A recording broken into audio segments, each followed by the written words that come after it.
Hello అండి. అందరెలా ఉన్నారు? ఏం చేస్తున్నారు? Welcome back to our channel ఓహాస్ కిచెన్ అండ్ వ్లాగ్స్. నేను మీ సంతోషి. నేను చాలా బాగున్నాను. మీరందరూ ఎలా ఉన్నారు? నా కామెంట్ సెక్షన్‌లో తప్పకుండా షేర్ చేసుకోండి. Okay friends. టుడే వీడియో వచ్చేసి ఏంటి అనంటే ఈ సాయిల్ మిక్సింగ్ ప్రిపరేషన్ అంతా చూస్తున్నారు కదా! ఏంటి అంటే గార్డెనింగ్‌లోనే ఒక అడుగు ముందుకైతే వెయ్యాలనుకోని వెజిటబుల్ క్రీపర్స్ సీడ్స్ అయితే తెప్పించానండి ఫ్రమ్ శశి గార్డెనింగ్. శశి గారి దగ్గర నుంచి అయితే నేను వెజిటబుల్ క్రీపర్ సీడ్స్ ఇంకా దొండ పాదు కూడా తెప్పించాను. అందుకోసం అని చెప్పేసి సాయిల్ మిక్సింగ్ అయితే చేసుకుంటున్నాను. ఏమేంటివి అనంటే దొండేమో శాప్లింగ్ తెప్పించాను. మిగతావి క్రీపర్ సీడ్స్ వచ్చేసి బీరకాయ, సొరకాయ, నెక్స్ట్ దోసకాయ, చిక్కుడుకాయ ఇవైతే క్రీపర్స్ తెప్పించాను. ఇంకా సీడ్స్ కూడా తెప్పించాను. లీఫీ వెజిటబుల్స్ తెప్పించాను. కొన్ని చిక్కుడు, బెండకాయ, వంకాయ, వంకాయలో కొన్ని 2 టైప్స్ అవి తీసుకున్నాననమాట. వాటి కోసం ప్రిపేర్ చేసుకుంటున్నాను. ఇవొచ్చేసి ఫ్రీ ఆఫ్ కాస్ట్ బ్యాగ్స్ అనమాట. 10 రూపీస్‌కి తీసుకొచ్చుకున్న బస్తా ఉంటుంది కదా! మన గ్రోసరీ షాప్స్‌లో పంచదార బస్తా అవి దొరుకుతూ ఉంటాయి కదా! వాటిని 10 రూపీస్ ఈచ్ వచ్చేసి 10 రూపీస్ కింద తీసుకొచ్చుకొని దీన్ని ఇలా ప్రిపేర్ చేసుకున్నాను. కుట్టుకున్నాననమాట. మెజర్ చేసుకొని 10 ఇంచ్, 10 ఇంచ్ మెజర్ చేసుకొని దాన్ని కుట్టుకున్నాను. దీని డీటెయిల్స్ కావాలి అనంటే నేను నెక్స్ట్ వీడియో చేస్తాను. కావాలి అనంటే మనకి చాలా తక్కువ ఖర్చులో అయితే అయిపోతుంది కదా! మనం 100 రూపీస్ టబ్ తీసుకుంటే ఒక బాదుకే వస్తుంది.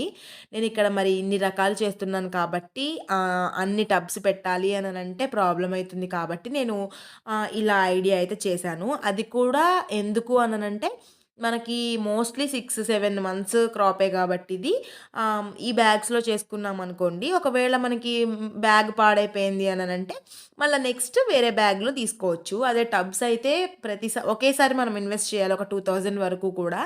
అది నాకు ప్రాబ్లమ్ అయిందని చెప్పేసి నేను ఇలా ట్రై చేశాను. కావాలి అనంటే ట్రై చేయొచ్చు. ఇది స్టిచ్చింగ్ ఎలా కావాలో అడిగితే నేను నెక్స్ట్ వీడియో అయితే షేర్ చేస్తాను. లేదంటే ఒక షార్ట్ వీడియోలో కూడా అప్లోడ్ చేస్తాను. చూస్తున్నారు కదా! ఇక్కడ నేను ఫస్ట్ బీరపాదైతే పెట్టుకుంటున్నాను. బీరకొచ్చేసి మూతి అంటే చిన్న సైజు ఉన్నది పైకి రావాలి. పెద్ద సైజు ఉన్నది కిందికి రావాలి వచ్చేటట్టు మొత్తం పెట్టుకుంటున్నాను. వచ్చిన తర్వాత మనం ఎలా పాదుల్లాగా చేసుకోవచ్చు. మనకి రావడమే బాగా మంచిగా హెల్తీ ప్లాంట్స్ వచ్చాయనుకోండి అలానే యాజ్ ఇట్ ఈజ్ ఉంచేయొచ్చనమాట. నేను ఈ పాదులు పెట్టుకునే విషయంలో చెప్పేదేంటంటే, మనకు కనీసం ఒక 5, 6 పాదులున్నాయంటే ఒక కుటుంబానికి సరిపోతాయి. ఏ టైప్ అయినా కానీ ఒక 4, 5 పాదులుండేటట్టు చూసుకోండి. ఆ తర్వాత సొరకాయ పెడుతున్నాను. సొరకాయ వచ్చేసి మనకి ఇట్లా అడ్డంగా పెట్టుకుంటే మొలక పైనుంచయితే వస్తుందనమాట. దేనికైనా ముందు వాటర్ అంతా తడిపేసి, సాయిల్ మొత్తం తడిపేసుకున్న తర్వాత పైనుంచి మనము ఇలా సీడ్స్ అయితే పెట్టుకోవాలి. పైనుంచి వాటర్ చల్లుతాం కదా అని చెప్పేసి ముందు సాయిల్‌లో వాటర్ చల్లకపోతే జర్మినేషన్ అనేది కొంచెం ప్రాబ్లమ్ అవుతుంది. కొంచెం లేట్ అయ్యే అవకాశం కూడా ఉంటుందనమాట. ఇంకా తర్వాత వచ్చేసి కాకరకాయ. కాకరకాయ కూడా అంతే ఫ్లాట్‌గా పెట్టేసుకోవడమే. మనం సమాంతరంగా పెట్టేయడం అనమాట. ఇది కూడా అంతే. ఏవైనా కానీ ముందైతే మనం పెట్టేస్తాము. పెట్టిన తర్వాత హెల్తీగా వచ్చిన ప్లాంట్స్‌ని ఒక 2 జత కలిపి ఒక 4, 5 పాదులు చేసుకోవాలి. పెట్టడానికి మనం డిస్టెన్స్‌తో పెడుతున్నాము. ఒకవేళ ఆల్ హెల్తీగా వచ్చాయి అనంటే అలానే ఉంచేయొచ్చు. లేదు అనంటే 2, 3 సెట్ ఆఫ్ లీవ్స్ వచ్చిన తర్వాత వేరే దాంట్లోకి ట్రాన్స్‌ఫర్ చేయొచ్చనమాట. నేను ఇక్కడ దోసకాయ కూడా అలానే పెడుతున్నాను.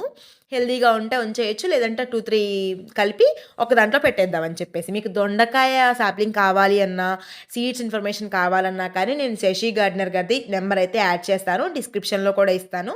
ఒకసారి తప్పకుండా చెక్‌ఔట్ చేయండి. చాలా బాగున్నాయి. సీడ్స్ కూడా మంచిగా ఉన్నాయి. క్వాలిటీ సీడ్స్ అయితే ఉన్నాయి. దొండకాయ కూడా సాప్లింగ్ చాలా మంచిగా వచ్చింది. హెల్తీగా వచ్చిందనమాట. ఫర్దర్ క్రీపర్ డీటెయిల్స్ కూడా అన్నీ షేర్ చేస్తాను. మరి ప్రస్తుతానికైతే ఈ వీడియో నచ్చితే లైక్ చేయండి, షేర్ చేయండి, కామెంట్ చేయండి. అలాగే మరిన్ని ఇలాంటి గార్డెనింగ్ వీడియోస్ కోసం మన ఛానల్‌ని సబ్స్క్రైబ్ చేసుకోవడం మాత్రం అసలు మర్చిపోవద్దు. Bye bye. Have a nice day.